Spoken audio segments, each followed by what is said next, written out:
issues. That's not true. Like hormones are much more complicated than that, and that's the problem. But cell inflammation is the beginning of that, and then like liver congestion also. If you have liver congestion, your body can't make the hormone conversions that it needs to make for you to have your cycle.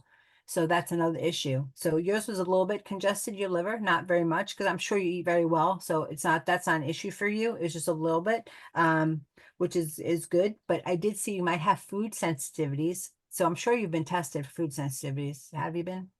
Yes, I have like few years ago. And it's interesting with that test too, because it came back like I shouldn't eat mango, spinach, and all the foods that I was eating the day before. So the conclusion of the test was it's they came up on top of the list because you've been eating that before. So I didn't really learn anything from it. Yeah, so when I test food, I test the immune system, what your immune system's reacting to, because that's what causes gastric inflammation. So if your food sensitivities are dictated by your gut microbiome, first of all. But secondly, whatever the food is, if you keep eating it, it's going to cause gastric inflammation because it's like your gut getting cut every single day. So if you had a cut on your finger, instead of wrapping it up and cleaning it and removing interference and keeping it clean, it's the same thing with the gut. If you keep eating the food every day that you don't know about, it's going to just perpetuate the gastric inflammation. And that's what causes the leaky gut.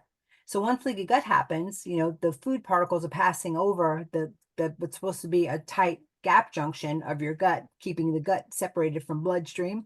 But when it opens up and those gap junctions open up, the food passes over those gap junctions into your bloodstream that should be sterile. And that's when your antibodies attack the food. So it's called molecular mimicry. Like your body will start to attack the foods, but after time, it'll just start attacking organs that resemble the same molecular makeup of that food.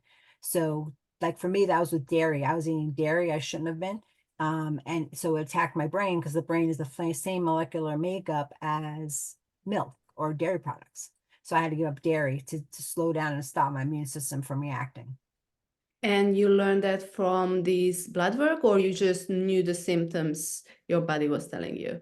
I had a food test. I had a food test done, but I'll tell you honestly, I had I think the ALCAT done. It's probably the most expensive food test. It was like $2,500.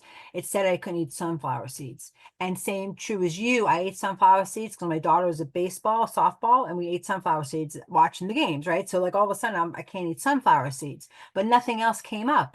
But I was like, that can't be right.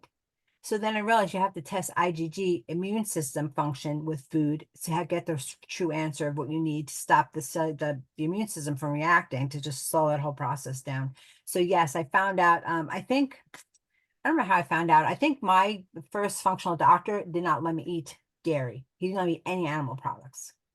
So he literally restricted my diet so much, there was nothing I could eat.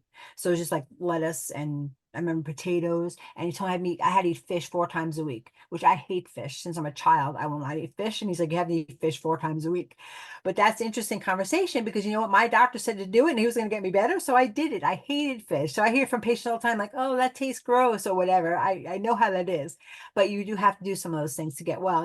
So I ate the fish 4 times a week, but then eventually I left him. It was about 2 years probably. I did my first 2 years with him until I moved to a second functional doctor to get more information.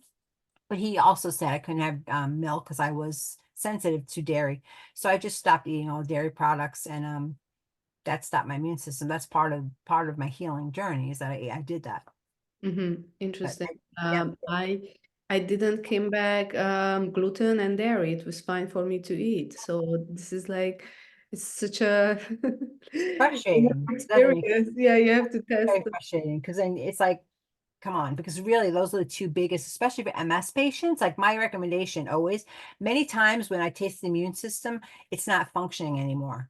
So they get a result of like I call flatlining, where nothing's reacting, but it's because their immune system is just not working anymore. So we have to kind of try to wake their immune system up again and then retest them later, probably in about a year or so. Just give their body the time to heal. Mhm. But my recommendation is stop eating gluten and stop eating dairy because that's the I two biggest yeah. things. Yeah. So it's such a big issue in this country. I mean, most of this country's gluten is the problem. I don't know if you know about that, like the USA products, right, versus European products. That's like the biggest issue. And the fact that all the grain crops in our country are sprayed with folic acid, which the body can't recognize, and most people in the country have the MTHFR SNP, and they can't process folic acid, so so many symptoms come from that alone. Yeah. So it's amazing, like the symptoms and diagnoses that come all along with all this stuff related to food and what's sprayed on it, you know. So if you eat gluten in another country like Italy or Spain, you won't have any problem with it. It's just a different product. When I you experienced that when I visited, yes. And when I go and visit my family, I'm perfectly fine. I have a brain fog here and there, but that's right. That's only part of travel too, probably tough travel and seeing family and everything surrounding, it's probably a little stressful, the whole thing, but yeah, and you could get brain fog from it, but you won't have the reaction like the US wheat that US wheat and gluten. It's just amazing. And it doesn't really show up sometimes on a food test, like you said for yours. It didn't show up on mine either. It's just amazing to me. Mm. So